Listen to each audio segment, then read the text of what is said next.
اعوذ باللہ من الشیطان الرجیم بسم اللہ الرحمن الرحیم۔ دوستو، الحمدللہ ہم اللہ تعالیٰ کے فضل و کرم سے آیت نمبر سورہ بقرہ کی آیت نمبر 3 کے اوپر اس وقت آیت نمبر 3 سے ہم مستفید ہو رہے ہیں، اور اللہ تعالیٰ ہمیں توفیق عطا فرمائے کہ ہم اپنے پیارے قرآن سے اپنی زندگی کو سنوارنے کے لیے سبق سیکھیں اور ان سے علم حاصل کریں۔ آج ہم یؤمنون بالغیب، غیب کے متعلق قرآن پاک مقدس سے غیب کے بارے میں ترجمہ دیکھیں گے کہ قرآن مقدس نے ہمیں غیب کے متعلق کیا ترجمہ بتاتے ہیں۔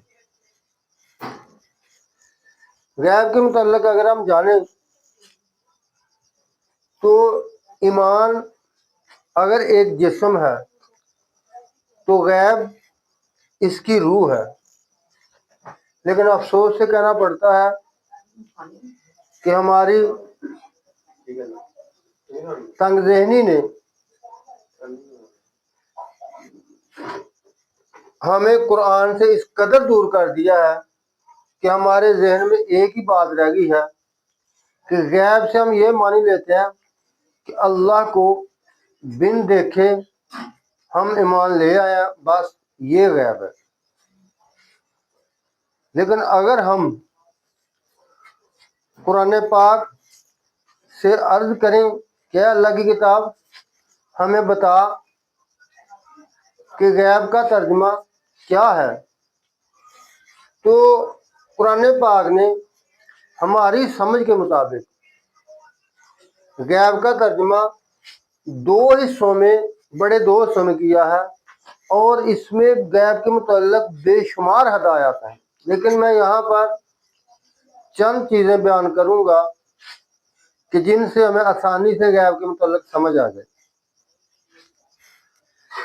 غیب کے متعلق قرآن پاک نے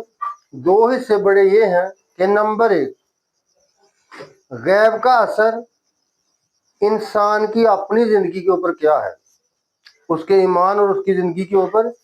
کیا ہے، اور اس کے لیے اس نے کیا ایمان لانا ہے، اس پر کیسے ایمان لانا ہے۔ دوسرا، اس نے اللہ تعالیٰ کے اوپر غیب کے متعلق کیا ایمان لانا ہے، اس کو کیا علم ہونا چاہیے کہ غیب اللہ کے متعلق اسے کیا علم ہونا چاہیے کہ اس نے اللہ پر غیب کا کیسے ایمان لانا ہے،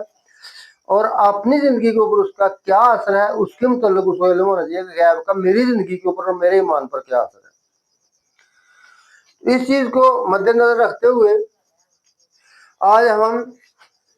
بات کریں گے کہ غیب، قرآن نے غیب کا ترجمہ کیا کیا۔ میں نے پہلے عرض کر دیا کہ ہم نے غیب کے ترجمے کو ایک کہہ دیتا ہے کہ نبی پاک صلی اللہ علیہ وسلم عالم الغیب ہیں، دوسرا کہہ دیتا ہے کہ جناب آیت نمبر 188 پڑھے سورۃ اعراف کی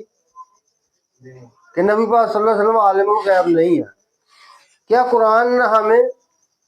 یہی درس دیا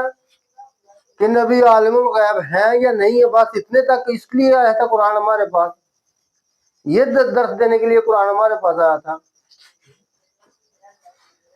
ایسی بات بالکل نہیں ہے، یہ گھٹیا ذہن ہے ہمارے، اور ایسی ذہن کو ہم پاک کر کے جب ہم قرآن کو پڑھیں گے تو پھر ہمیں سمجھ آئے گی کہ غیب کا ترجمہ ہے کیا۔ اللہ تعالیٰ نے اپنے نبی صلی اللہ علیہ وسلم کو فرمایا کہ اے نبی، ان کو تفصیل بتا دیں غیب کے متعلق۔ تو آج ہم بات کریں گے سورۃ اعراف آیت نمبر 188 پر ہی، کہ ہم نے یہ نہیں کہنا کہ نبی پاک صلی اللہ علیہ وسلم عالم الغیب نہیں ہے یا ہیں، ہمارا اس سے کوئی تعلق نہیں، ہمارا تعلق ہے غیب چیز کیا ہے اور قرآن نے اس کا ترجمہ ہمیں کیا بتایا۔ تو اللہ تعالیٰ نے نبی پاک صلی اللہ علیہ وسلم سے اس کی تشریح، اس کی تفسیر بیان فرما دی ہے۔ کیا نبی میرے بندوں کو بتا دو کہ غیب ہوتا کیا ہے۔ قل لا املک لنفسی نفعا ولا ضرا الا ما شاء اللہ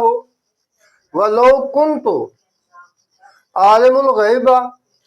لاستکثرت من الخیر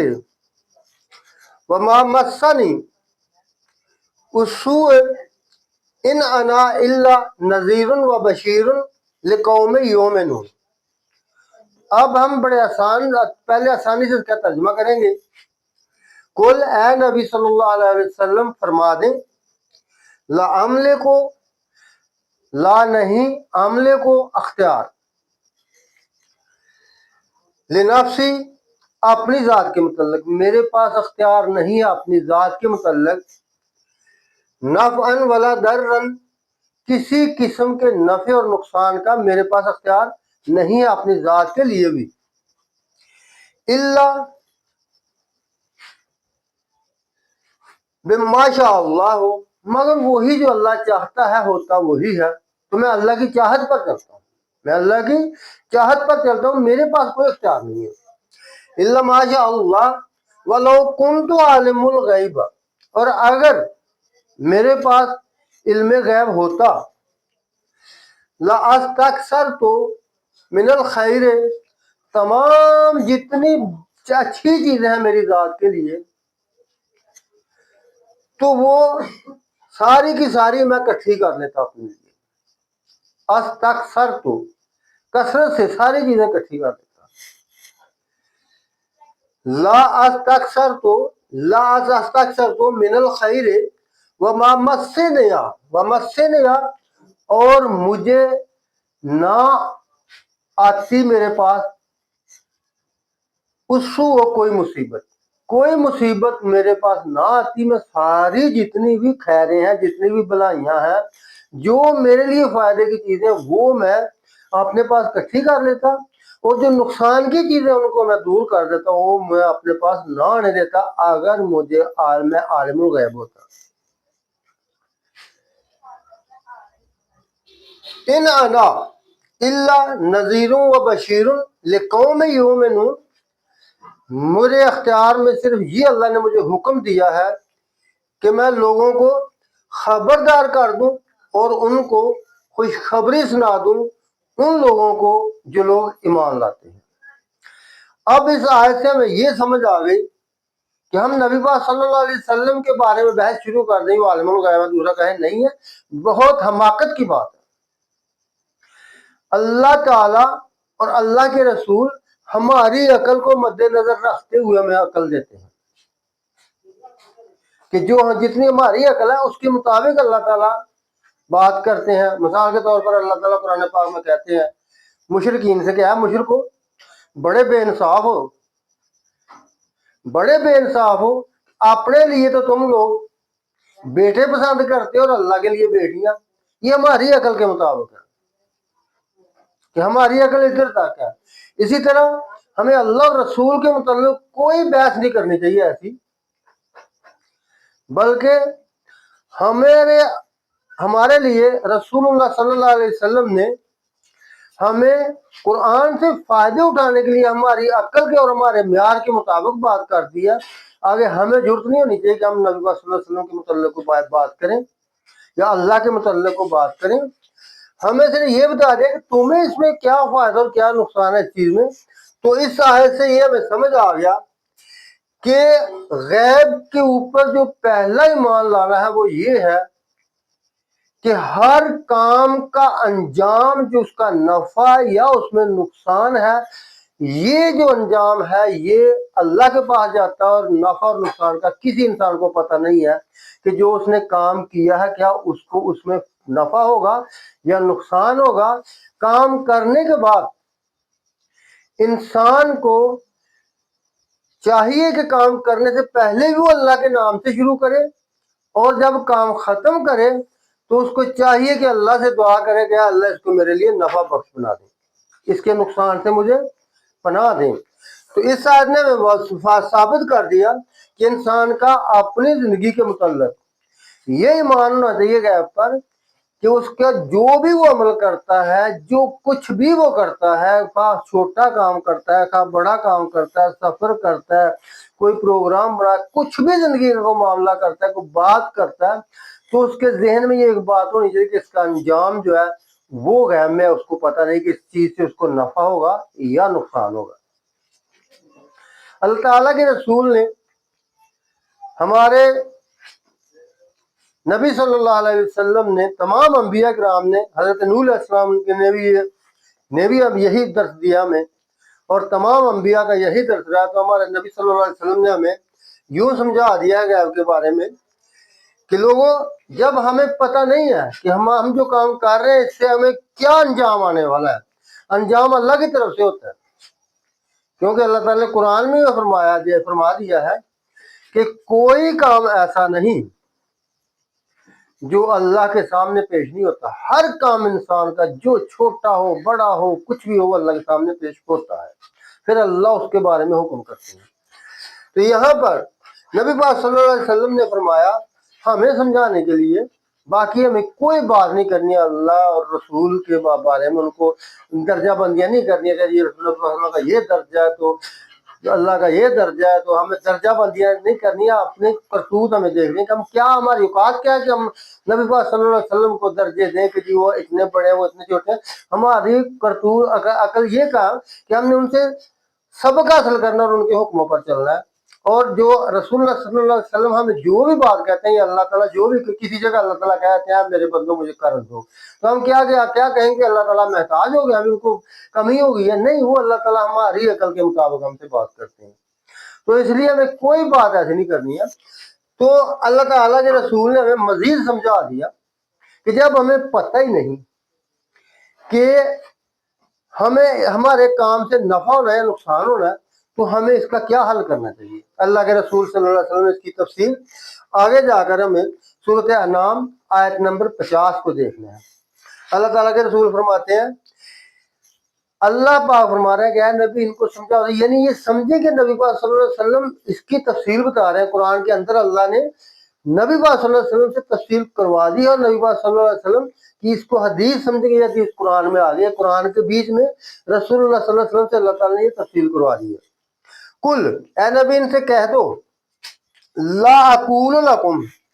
میں تم کو بالکل نہیں کہتا، اندی، میرے پاس، خزائن اللہ، کہ اللہ کے خزانے ہیں، ولا عالم الغیبہ،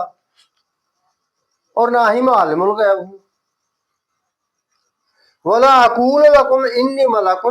اور نہ ہی میں تم کو کہتا ہوں کہ میں فرشتہ ہوں، ان اتبع ما یوحی الی، میں صرف وہ کرتا ہوں جو میری طرف آسمان سے اللہ حکم بھیجتا ہے۔ تو اس آیت میں ابھی یہ ہم نے نہیں کہ جی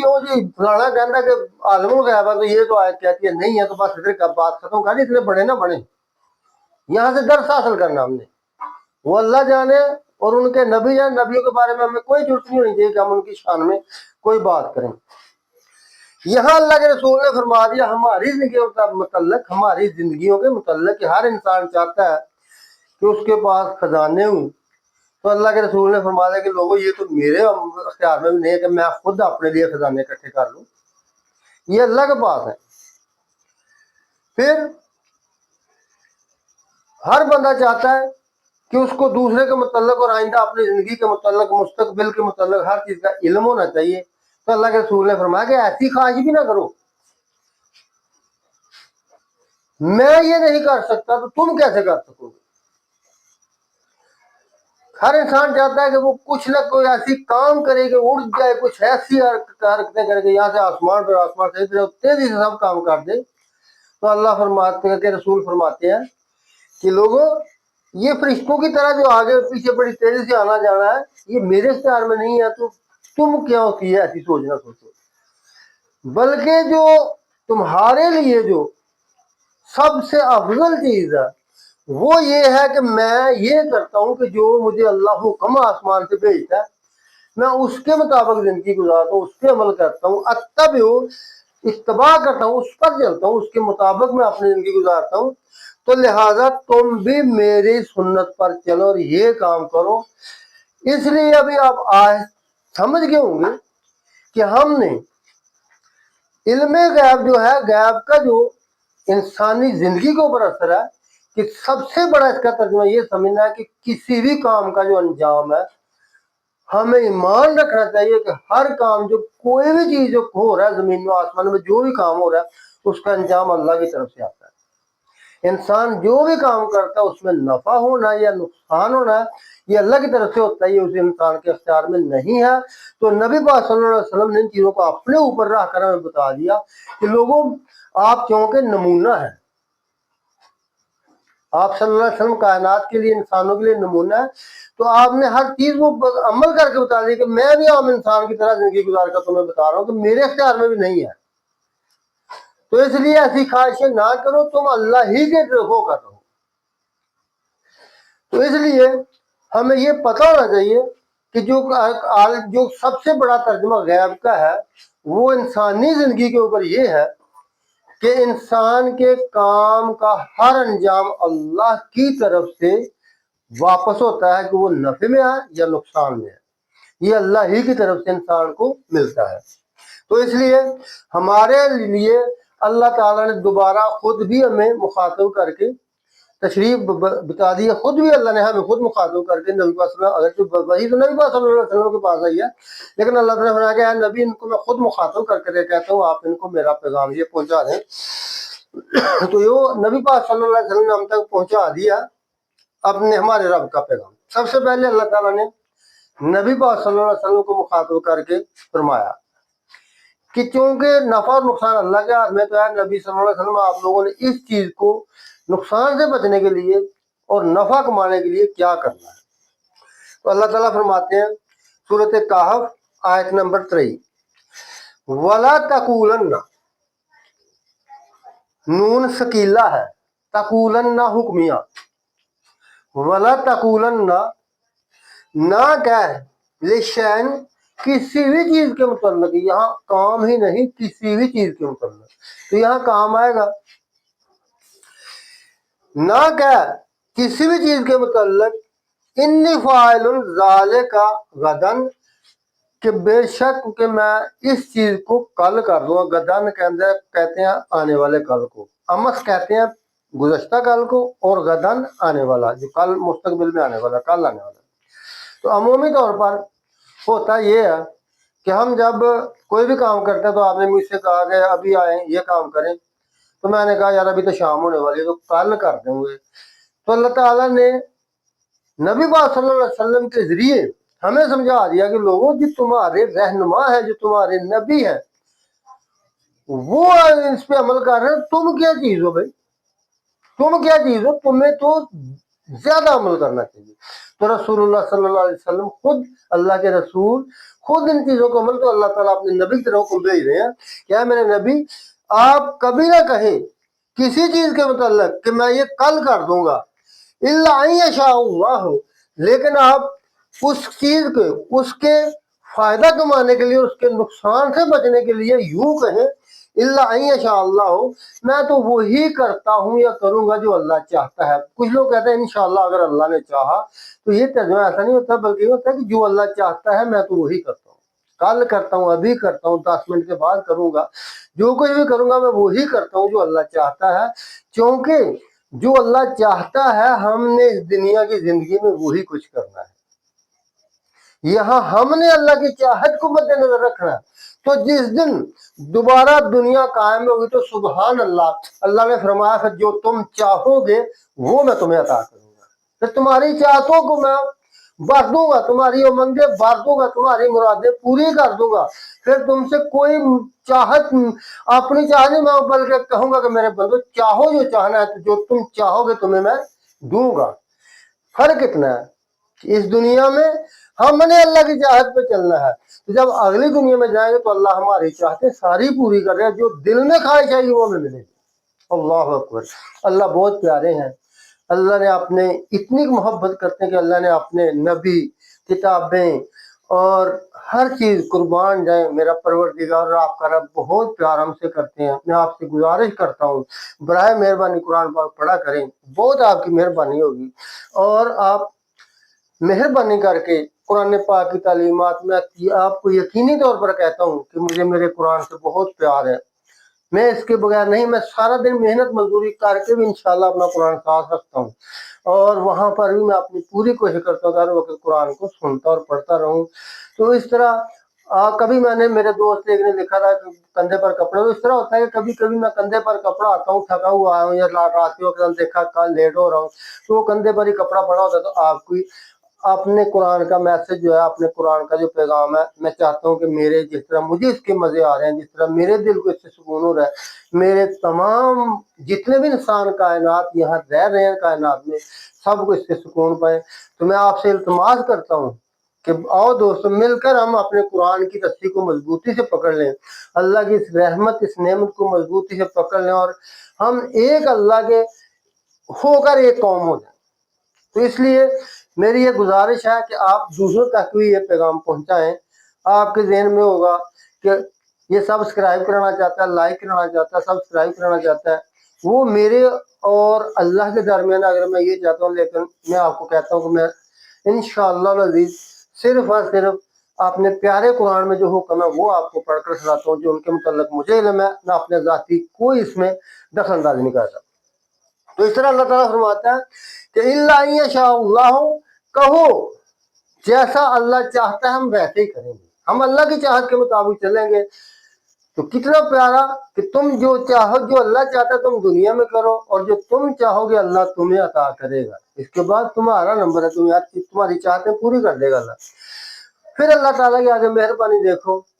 کہ ہمیں اللہ تعالیٰ فرما رہے ہیں وَذَكَرَ رَبِّكَ إِذَا نَسِيتَ. نبی پاک صلی اللہ کا ضمیر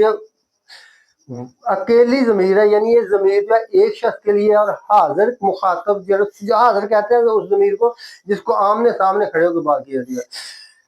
تو اس لیے وَذَكَرَ رَبَّكَ إِذَا نَسِيتَ, اگر آپ جب آپ کو بھول جاتا ہے کسی کام کے متعلق, ان یشاء اللہ کہنا, تو جیسے ہی آپ کو یاد آئے نصیحت بھول جاتا ہے, تو اس پہ اس وقت آپ فٹافٹ کہہ دیں کہ ان یشاء اللہ,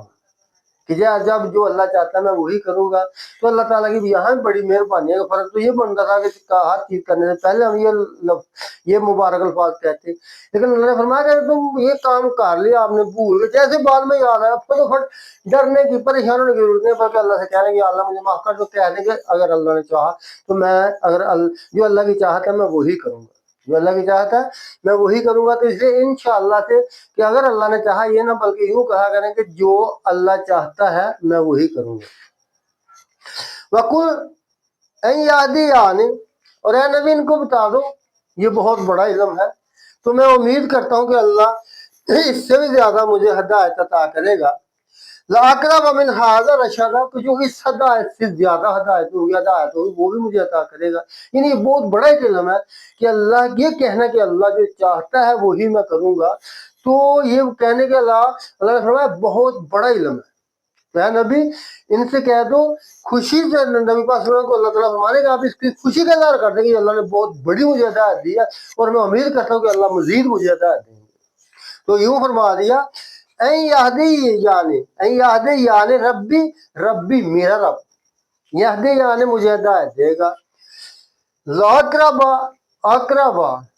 جو اس سے زیادہ ہوگی, جب اسم کے اوپر کسی صفت کے اوپر, جس طرح انگریزی زبان میں گڈ بیٹر بیسٹ ہوتا ہے نا, تو بیٹر جو ہے یہ کمپیریٹیو ڈگری ہے. مجھے ذرا تو یہ اسی طرح عربی زبان کے اندر یوں ہوتا ہے کہ جسے یہ جو ہے نا قریب کے اوپر جو صفت ہوتی ہے اس کے اوپر اگر ہم الف بڑھا دیں, رنگ یا کسی چیز کی قسم کی جو صفت ہوتی ہے اس کے اوپر ہم الف بڑھا دیں, تو وہ کمپیریٹیو ڈگری بن جاتی ہے کہ زیادہ, اس سے زیادہ, کہ اقرب من ہذا رشد, اس ہدایت سے بھی زیادہ ہدایت اللہ تعالیٰ اس سے زیادہ ہدایت ہمیں اور دے گا, اور مجھے ہدایت دے گا. تو اس لیے ہمیں یہ پتہ چل گیا کہ اللہ تعالیٰ اپنی رحمت سے ہم پر کتنا رحم کرنا چاہتے ہیں، ہمیں ہر زندگی کی مصیبت سے بچنے کے لیے اور فائدہ حاصل کرنے کا سبق سکھا رہے ہیں کہ علم غیب کا تمہاری زندگی پر لوگوں کیا اثر ہے۔ آگے دیکھ لیں، اللہ تعالیٰ نے پھر ہمیں مزید اس کے بارے میں بہت سے سمجھایا کہ علم غیب جو ہے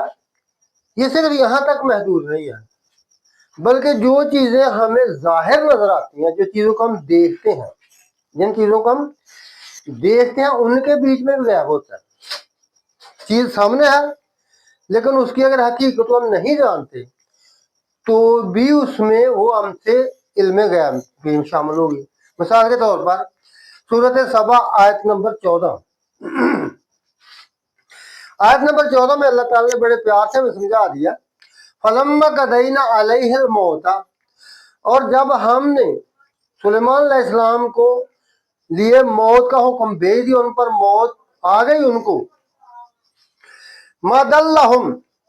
عَلَى مَوْتِهِ، تو ان کو یعنی جنات آگے آ جائے گا کہ جنات کو ان کی موت کے بارے میں کچھ پتہ نہ چلا، ما دلہم، ان کو کوئی پتہ نہ چلا، اللہ موت ہی اس کے موت کے بارے میں، الا دابۃ الارض تاکل من ساتہ، مگر صرف یہ کہ دیمک ان کے، دابۃ الارض زمینی کیڑا، زمین کے نکلنے والا کیڑا دیمک جو تھی وہ منساتا ہوں، ان کے منسات کو، ان کے آسا مبارک کو کھاتا رہا، لکڑی کے آسا مبارک پر وہ ایسے کھڑے تھے تو ان کو موت آ گئی۔ تو حضرت سلیمان علیہ السلام تمام جنات کو کام پر لگا کر خود ان کی نگرانی کرتے اور اپنی نگرانی میں ان سے کام کراتے تھے۔ تو اللہ تعالیٰ نے فرمایا کہ ہم نے اسی حالت میں ان کو موت دے دی، ان جنوں کو، جنات کو انہوں نے کام پہ لگایا ہوا تھا، یعنی آج سے خود ثابت ہو رہا ہے۔ تو وہ اسی حال میں کھڑے تھے، ہم نے ان کے لیے موت کا حکم بھیج دیا، ان پہ موت واقعہ ہو گئی، اور وہ لیکن وہ عصا پر اللہ کے حکم سے کھڑے رہے۔ عصا کو اللہ نے حکم دے دیا کہ عصا سلیمان علیہ السلام کی جسم مبارک کو کھڑا رکھنا، تو اس نے عصا نے حضرت سلیمان علیہ السلام کے جسم مبارک کو کھڑا رکھا۔ تو اللہ تعالیٰ فرمایا الا دعوت الارض تاکل من ساتہ، کہ وہ گنائنگ کرتا ہے، یعنی وہ اس کو کھاتا گیا۔ جو دعوت الارض تھا وہ اس آسے کو، جو دیمک تھی وہ اس آسے کو کھاتی گئی۔ فلما خرّا، پھر جب وہ زمین پر گرا، پھر جب وہ زمین پر گرے، فلما خرّا تبینت الجن، پھر جنوں کو پتا چلا، تبینت، پھر واضح ہوا جنوں کے اوپر، تو پھر وہ اپنے افسوس سے کہنے لگے جنات، میرے پاس وہ جنات تو نہیں، میں فلانا کام کر دوں۔ ہم عام محاورے میں کہتے ہیں نا، برائے مہربانی بچیں، کہ اللہ کے رسول نے فرما دیا کہ لوگوں میں نہیں جانتا علم الغیب، میں قرآن کی وحی پہ عمل کرتا ہوں، جو قرآن میں حکم ہوتا ہے میں اس پہ عمل کرتا ہوں، تو اس سے میرے سارے مسئلے حل ہو جاتے ہیں، میرا علم غیب کا بھی سارے مسئلے اس سے حل ہو جاتے ہیں، تو لہٰذا ہمیں یہ سوچنا ہے۔ تو اللہ تعالیٰ کو فرما رہے کہ فلما خرّا، جب وہ گرے تھے سلیمان علیہ السلام، گرے نیچے، تو الجن تبینت الجن، پھر جنات کو معلوم ہوا، اللہ کانوا یعلمون الغیب ما لبثوا فی العذاب المہین، کہ اگر ان کو، کاش کہ ان کو غیب کا علم ہوتا، کاش کہ ان کو اللہ، کاش کہ ان کو غیب کا علم ہوتا، تو پھر وہ اس ذلت میں اپنی زندگی پھنسے نہ رہتے، وہ پہلے ہی فرار ہو جاتے۔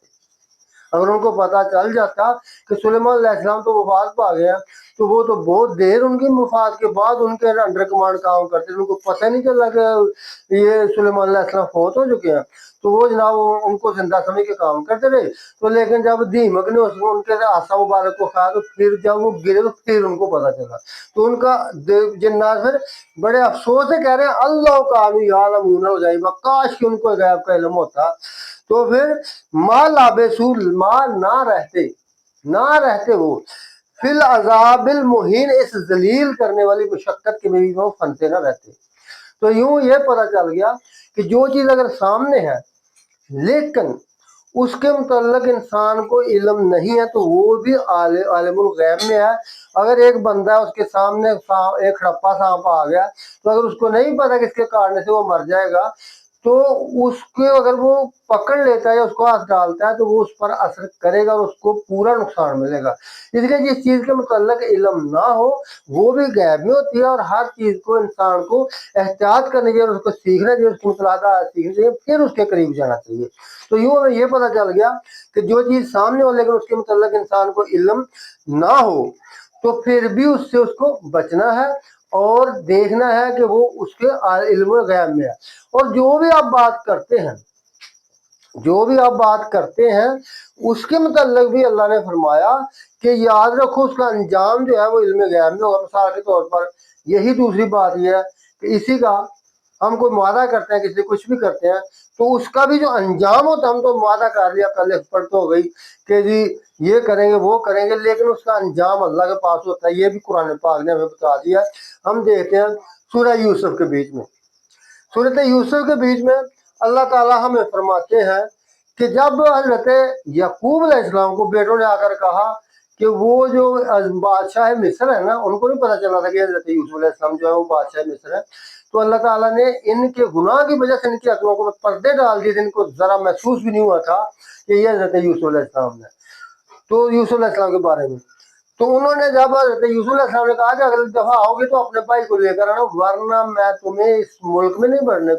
دوں گا، تو ان کو لے کے آنا، کیونکہ میں تمہاری بات مان کر تمہیں ایک اونٹ کا زیادہ وزن دے رہا ہوں۔ تو جب وہ اپنے ارجعوا الی ابیکم،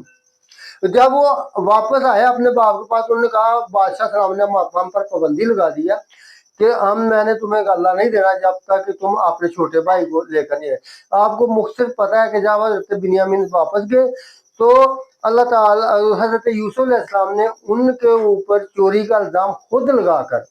یعنی اس سے یہ بھی ثابت ہو گیا کہ چکر باز بندے کو، نیک لوگوں کو چاہیے کہ اس کو چکر دینا کوئی گناہ نہیں ہے، کہ جو انہوں نے حضرت یوسف علیہ السلام کو چکر دیے تھے تو اب یوسف علیہ السلام نے ان کو چکر دے رہے ہیں۔ تو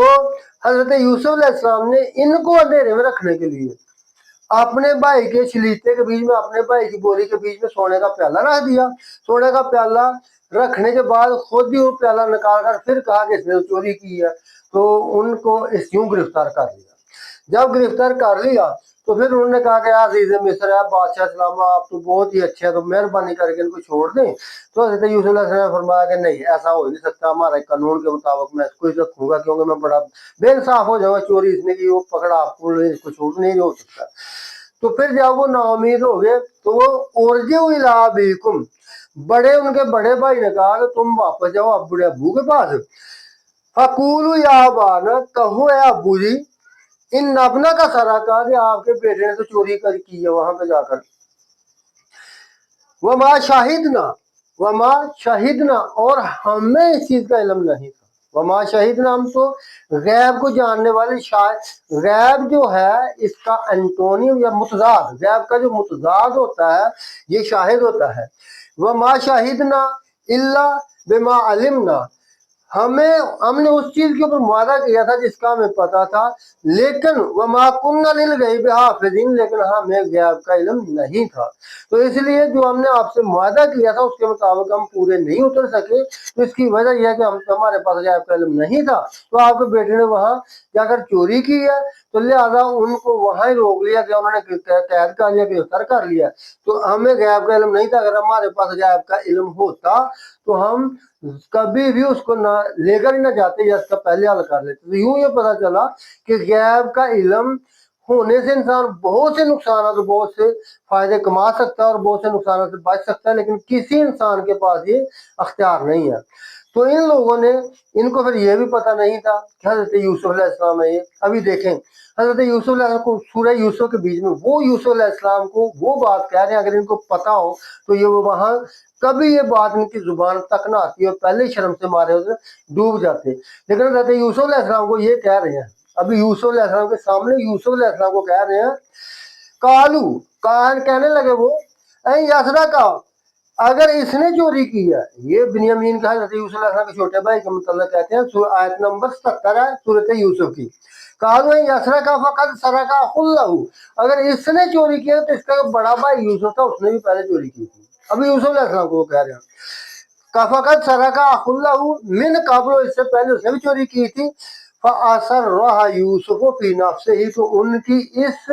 غلط بات کو، اس غصے دلانے والی بات کو حضرت یوسف علیہ السلام نے فی نفس ہی اپنے دل میں چھپا کر رکھا. فَأَسَرَّهَا، اس کو چھپا کر رکھا اور ان پر وَلَمْ يُبْدِهَا لَهُمْ، ان کو ظاہر نہ ہونے دیا کہ جو تم نے کہا ہے، کہ جو جس کو تم کہہ رہے ہو وہ تو میں ہی یوسف ہوں جس کے متعلق تم کہہ رہے ہو. تو انہوں نے وَلَمْ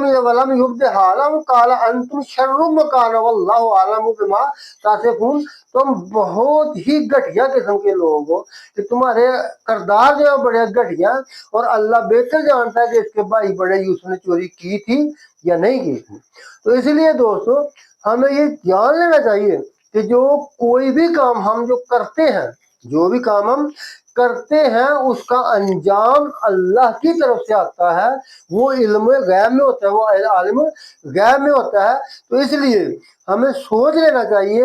کہ اللہ کے ہم نے جو بھی کام کرنا ہے وہ اللہ کے نام سے شروع کریں، اور اختتام کے وقت بھی اللہ تعالیٰ سے دعا کریں کہ یا اللہ اس کے نقصان سے ہمیں بچائیں، اس کے نفع ہمیں عطا کریں. اللہ تعالیٰ نے ہمیں بہت پیارے طریقوں سے ان چیزوں کے متعلق سمجھا دیا ہے. تو اس لیے ہمارا یہ فرض بنتا ہے کہ ہم ان چیزوں کے متعلق اللہ کے سامنے اپنے آپ کو عاجز سمجھے کہ ہمارے میں کوئی طاقت نہیں ہے کسی کام کو نفع بخش بنانے کی اور اپنے نقصان سے اس سے بچنے کے لیے. اللہ تعالیٰ کی آخری فرمان، اللہ تعالیٰ کی نصیحت جو اللہ تعالیٰ نے ہمیں ہدایت دی ہے، میں دوبارہ کہتا ہوں سورۃ لقمان کے بیچ میں اللہ تعالیٰ نے فرمایا اے نبی یہ میرے تمام بندوں کو میرا پیغام پہنچا دے. کہ نبی پاک صلی اللہ علیہ وسلم کے ذریعے یہاں ڈائریکٹ ہر شخص کو اللہ تعالیٰ مخاطب کر کے فرما رہے ہیں وما تدری نفس، کوئی شخص نہیں جانتا، تدری جاننا، علم ہونا، وما اور نہیں کسی شخص کو علم، ماذا تکسب ہوگا دن،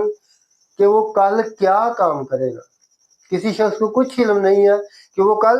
کیا کام کرے گا. وما تدری نفس بأی ارض